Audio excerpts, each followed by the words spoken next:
The views and opinions of this program are those of the host, guests, and callers. There is substantial risk of loss in trading futures and options, which you should carefully consider prior to trading. For over 95 years, we've set the bar. Power, we restored it. Protection, we reinvented it. Record yields, we redefined it.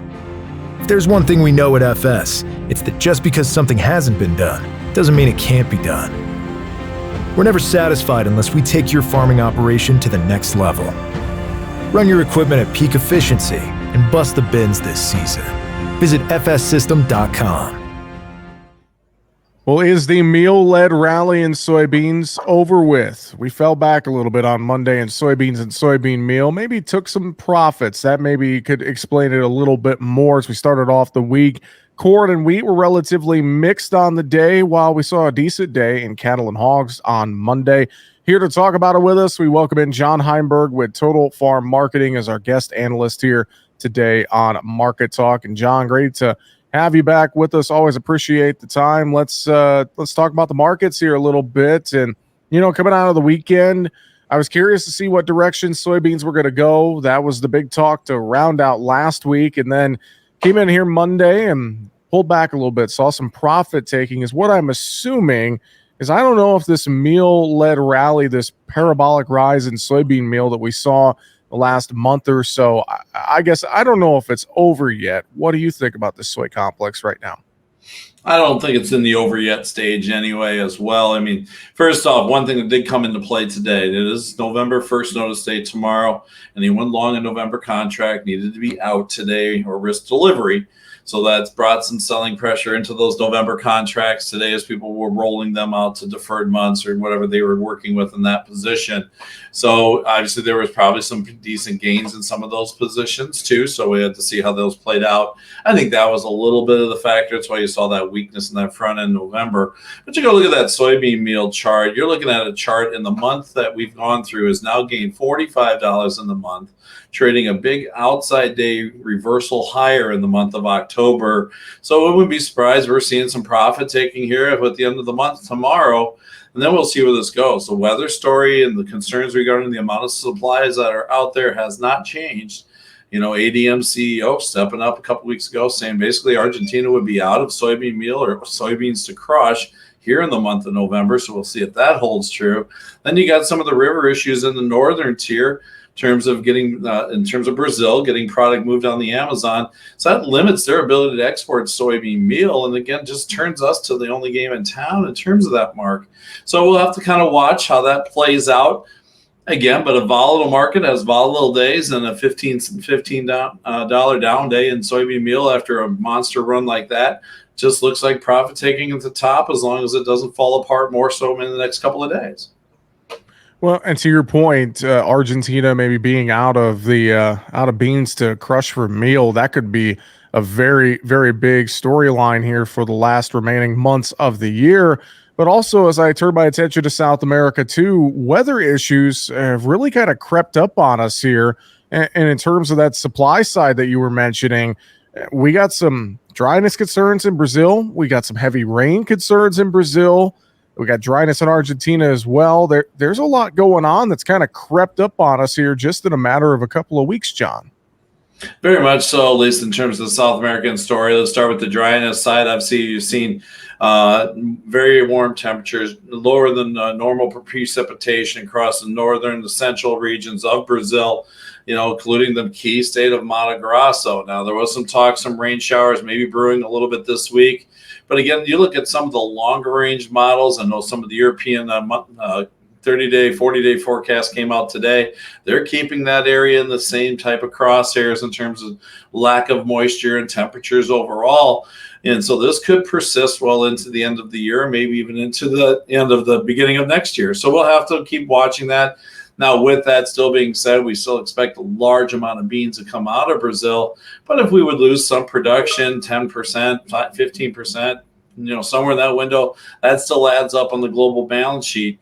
I think the real key in this whole deal is going to be Argentina. What happens with their weather? Does it straighten out in time for the corn and soybean crops that come together? If they get back up to mass production or their normal production levels, that would counterweight anything that Brazil would lose. very much like last year, whatever, Argentina lost, Brazil covered, and then some. Right now it stayed dry. That's affected the wheat crop per se, but we'll have to watch that weather going forward. Then you did touch on it, the heavy moisture across the southern areas. The Parna River still looks like it's dealing with major flooding, some port issues maybe starting to flare up there as well. So there's all some little bit of stories. Now, the biggest thing is this is the bean shipping window here for the United States. We look at those export inspections today. This was a little bit disappointing. I didn't help the market as much today. But again, we see revisions on a weekly basis, a couple 100,000 tons. We'll get today's numbers back up over that 2 million metric ton mark. So again, this is our window to get beans shipped here, and we're doing that at this time frame. So maybe that impact on those Brazilian ports and some of that weather is a little bit minimized here, but could be an issue further down the road when our bean shipping window closes or gets extended because of problems down south. And John, I wonder too here with some of the profit taking we saw, maybe some of it could be tied to farmers selling in the U.S.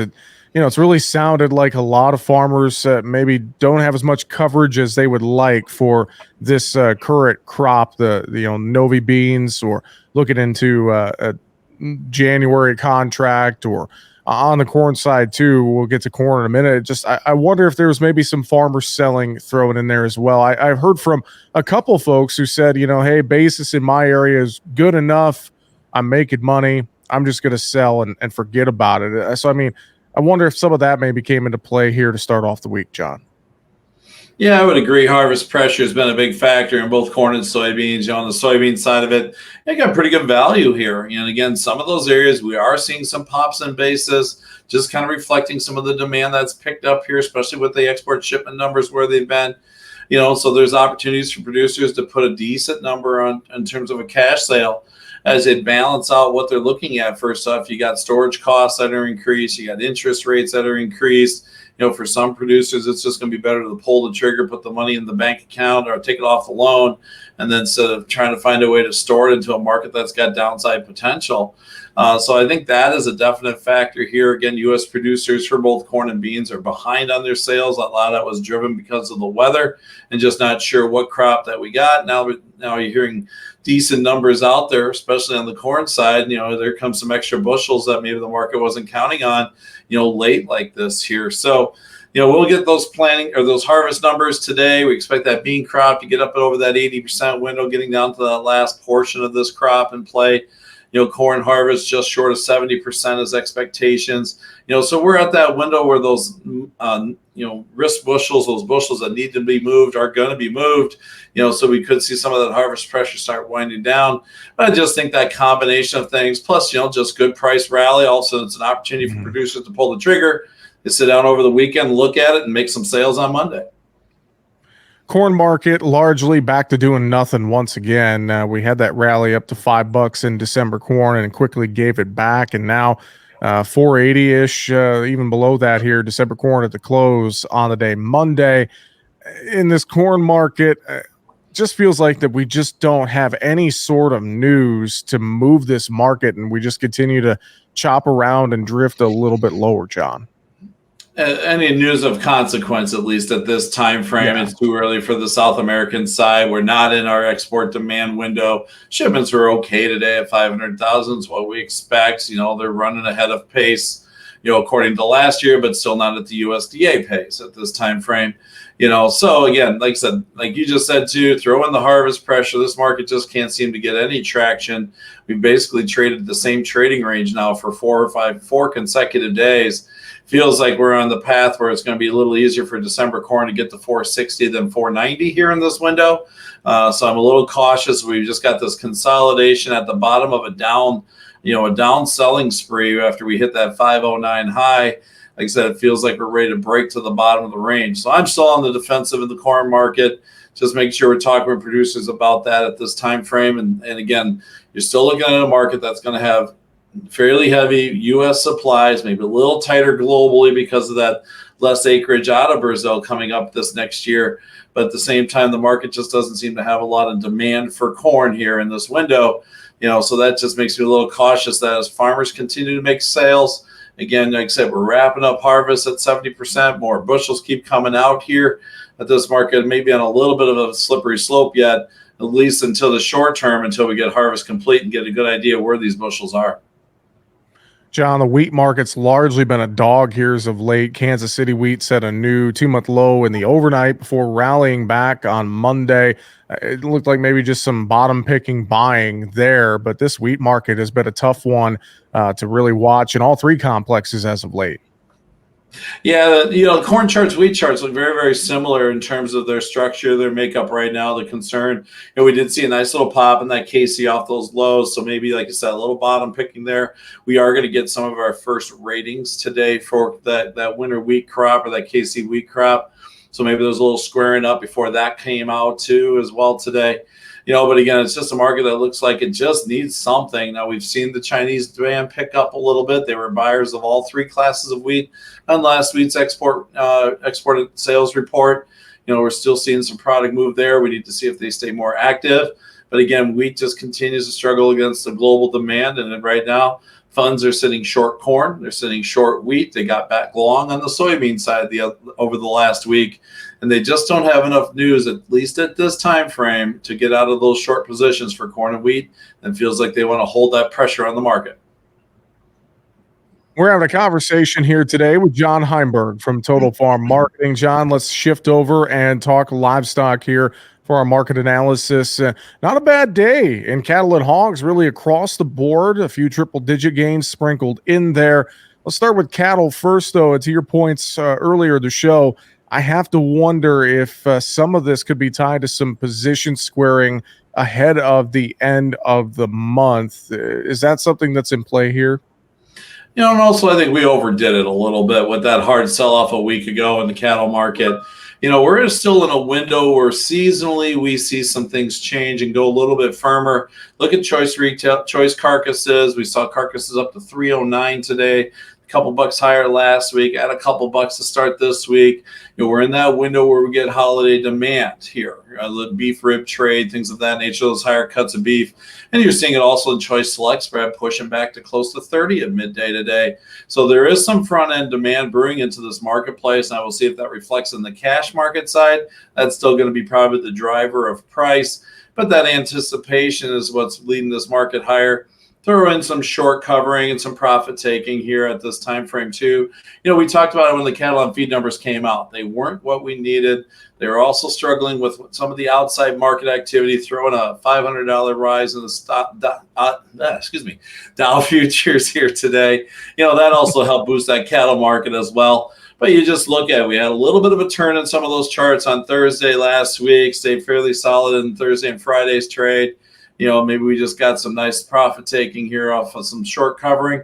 But at the same time, some of the fundamentals are still pointing upward in the cattle market. Not saying we're going to go blowing out to new highs here, but maybe we get back those mid 180s for that December contract and get those feeders back into that 240 window. It's probably where we should be fairly priced given the numbers in the supply. Hogs have found a little bit of support potentially here the last couple of sessions. I don't want to get too far ahead of myself and jinx it, but it feels like at these levels, we're just starting to slowly see folks step back in here and try to reinforce a bottom in this hog market, John. The index and the cash trade is trading significantly above the December, so we need to narrow that gap. Today we kind of failed off the top end resistance though. So it wasn't a great close in that hog market today. It was looking better at mid-morning. We were pushing triple digits higher and we kind of faded back a little. So I'm just still watching the fundamentals here. We've had a nice recovery. We're still in the downtrending market, getting close to the top edge of that downward slope here. So we need to be careful that this hog market doesn't just roll back over, or at least maybe get a little bit sideways here. Just still a few hogs out there, too many at this time frame. But again, that discount to cash with December being the lead month, probably bringing some money flow in, just trying to narrow that gap up. How about the dairy market, John? Any thoughts there as we kick off the week here and get ready to wrap up the month of October? This is a market that's either cooking or dying. One of the two. The last couple of months here, we had such an explosive rally over a very short-term time. Get back into the mid-18s, only to give that back in a matter of a couple days. So, as a producer, if you get those runs, those are selling opportunities. So make sure you kind of put that on your calendar if we see movement. Now here again, trend lines below us. Cheese trade was down again today. We're about 40 cents off the downside trend line for that November contract. Feels like that may be an area we want to go test here unless we start seeing some strength back in the cheese market. But again, it's just been a market of volatile swings. We ran back to the top of the range, quickly fell off that, and now looks like we want to be backward toward the bottom. Again, kind of like the hog market, just feels like even though we get some pops here and there, the downside is the path of least resistance in the milk market overall. Well, it's time for final thoughts. And I know you mentioned the Dow up sharply Monday, crude oil down about 3%, and it's Fed week on Wall Street. So there's a lot of outside peripheral things that we need to pay attention to and how it could impact commodities and livestock. So wrap it up for us. Final thoughts, anything else you want to mention or reiterate here today?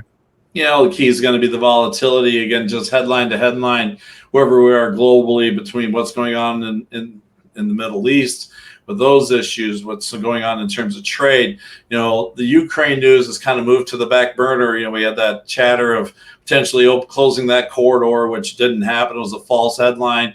The market didn't even move on it just because of the fact that the market's gotten so numb to those things in terms of what's coming out of Ukraine, unless it's significant. The biggest thing is the macroeconomic side, I think, is a big concern.